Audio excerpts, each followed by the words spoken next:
Hi guys, welcome to my kitchen and my home. I am Gabriella Baldwin and I will teach you today how to cook one of my favorite dishes and apparently one of the Food Network judges' favorite dishes. I won Guys Grocery Games and this was one of my dishes to add to that win, which is fabulous. A version of Frutti di Mare, which is a classical Italian dish with squid ink pasta. This is a dish that is going to appear way more difficult to your guests than it will be for you. So let's get started. So our first step in this dish is to create a well. Remember, cooking is pretty imperfect until you have a happy accident and it turns into a wonderful dish. Grab a glass of wine and just get into it. We're gonna start to make a well with our flour. I'm using durum and semolina flour. I really like this mix because it adds a nice texture to your al dente pasta. I truly believe al dente is the way you should serve your pasta, and that's the way I serve it in my house. So if you're a guest at my house, I hope you like al dente. Now I'm going to make a nice well, and in the middle of the well, I'm going to add my eggs. Remember, the better the egg, the better the recipe, I believe. And here is the pièce de résistance, my squid ink.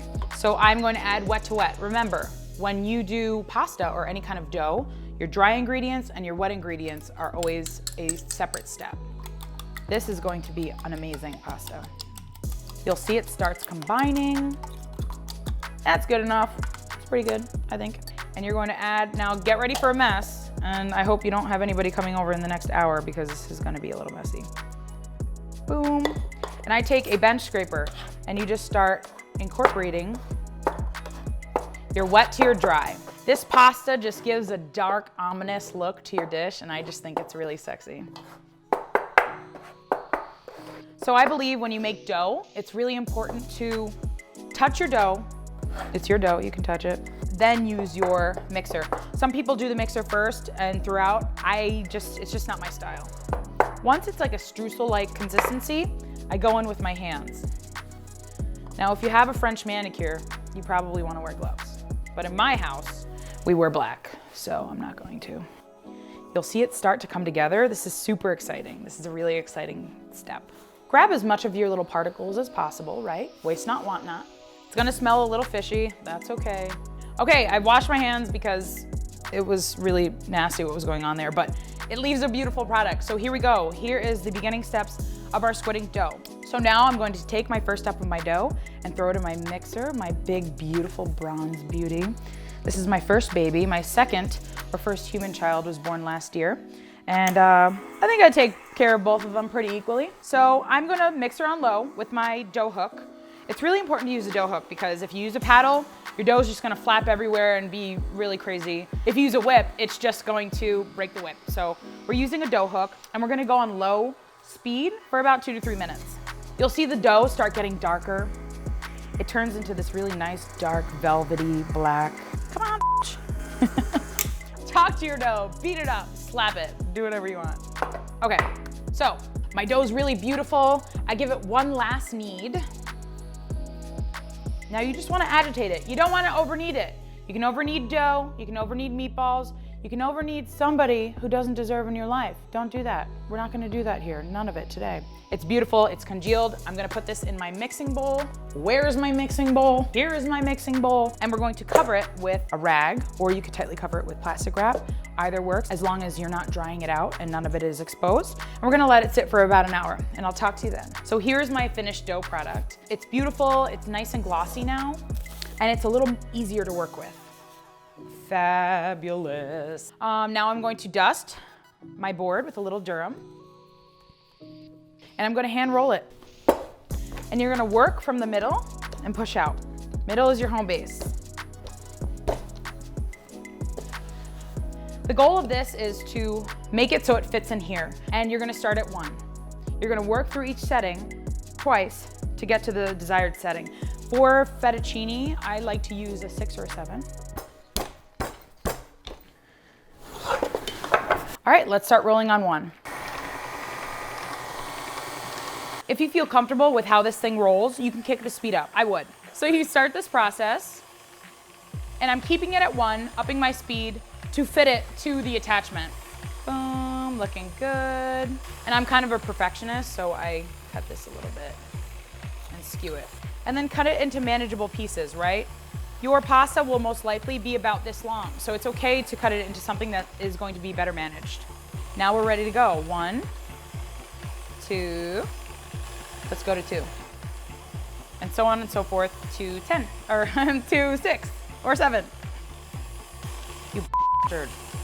You dirty, dirty bastard. All right, now I'm at a 7. And I think this is beautiful. I like this length. I think it's a little too long. If you were to twirl it with a fork or a meat fork, that'd be fine, but I think I'm gonna go a little shorter here. If you have a KitchenAid attachment, good for you. And a KitchenAid, you have made your first investment in being a legit home cook. If not, you're still a legit home cook. You just use these 2 things that you were born with, and it's like a KitchenAid, but better and more sassy. So now I'm going to put this on low, and I'm gonna use my fettuccine attachment. I really like fettuccine with my Frutti di Mare because I just think it eats well. It holds up to all the seafood in this dish. And you go in. I've dusted my pasta now. Look at how beautiful. Yes. I just freaking love it. I think this is so nice. Boom. If you don't have one of these at home, no big deal. I use a pizza cutter. It's really, really good in this application. Enough about pasta. This is fabulous. I'm going to either dry this or hold it fresh. At the restaurant, we hold all of our pasta fresh. So I'm just going to put this in the fridge just for a little bit. All right, let's get this pasta cooking. I think it's gonna go really well. One big thing when you cook pasta is make sure your water is salted. I think that's a really important step. It's gonna help with the cooking structure of it and with the initial flavor, right? Because you're gonna have to end up seasoning your dish anyway, so why not start with the beginning step? Now I'm gonna add my beautiful fettuccine. I'm so excited about this. It's perfect thickness, perfect length, I think. And go right into my pasta boiler. I do like to agitate it a little bit because it will stick together. It's brand new, newborn, fresh baby pasta. So I'm going to boil this for about 2 minutes. I like it on the 2.5 minute side. It is fresh pasta, so it's not gonna cook like your household name dry pasta, so remember that. Overcooked pasta is, your guests deserve better than that. So this is looking really good. I mean, look at the vibrant black, silky color on this. The hue is just amazing. I think she's ready to go. Let's see. Always taste test, right? It's your food, it's your baby. Oh my God, thank God I salted my water. You know what I'm saying? Oh my gosh, this dough made such a beautiful pasta. I cannot even take it. So I put a little olive oil, you don't want it to stick, and then I would ice it down, but I'm gonna make my other accoutrements pretty quickly, so I'm just gonna let it ride. Now, let's get started with our onion. You know, I'm like an onion and an ogre. I have lots of layers to me. All right, so I'm gonna grab my onion and I'm going to do a small dice on it. So what I'm gonna do is cut it in slivers like that, and then I'm gonna go through and just do 1 sliver down horizontally.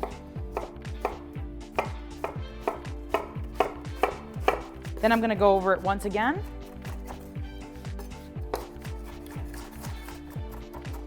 Make sure it's pretty fine. So I've minced my onion, great. It doesn't have to be perfect. Remember, nothing does in the kitchen. You just have to be proud of it. And whatever you're proud of, I'm proud of, so that's good. And I actually take a truffle slicer. Truffle slicers for garlic. I love a sliced piece of garlic versus a minced piece of garlic. I'm a garlic eater, so if you like garlic, I suggest using this because then you get the actual mouthfeel of the garlic, you taste it in the dish, it's not just an underlying component. Beautiful, nice sliced garlic. We'll do 1 more clove. I always say to my cooking classers, so I run cooking classes at Testabara every first Monday of the month, give or take. And I always say, garlic is like salt and pepper. If you love garlic, then ignore the recipe and put as much as your heart desires.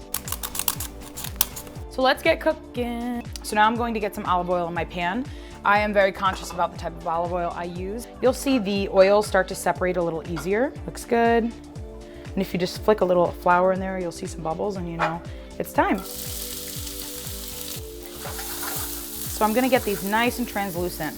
What I'm making here is a basic tomato sauce, but it's very robust and flavorful. Kind of like me. You don't want it really to get brown, you just want them to get translucent and all of the juices from this beautiful onion to flow out. Now halfway through, I'm gonna add my garlic. I love this sliced garlic. I use it for everything. Again, I'm a garlic person, so if you are too, this is a really good new trick to put in your book. That's good enough for me. I really like how this is coming out. Time for the wine. All right, so now that my onions, they're just golden brown, my garlic's nice and translucent, I'm not gonna go any further. I'm just gonna add my wine.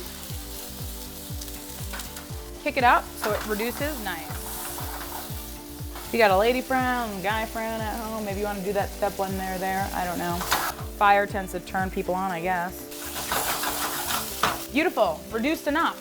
So I'm gonna grab my lobster tail, beautiful, fleshed down, put that in my nice onion mixture. I have some beautiful clams here as well. They're so pretty, I'm so proud of them. Do about 4 of those. And I'm actually gonna deglaze again. I feel like the more you deglaze, the more flavors you develop, because each time you reduce, more flavors come about. So I used a basic Sunday gravy. I don't serve Sunday gravy at my restaurant because there are certain things traditionally that I feel should still be cooked at home. And I just don't feel qualified to cook your Sunday sauce. Your grandma should. So beautiful, da da da da da. So my second favorite thing to do while I'm cooking, besides drink wine of course, is to plate up my dish. Let's plate this big bad beauty.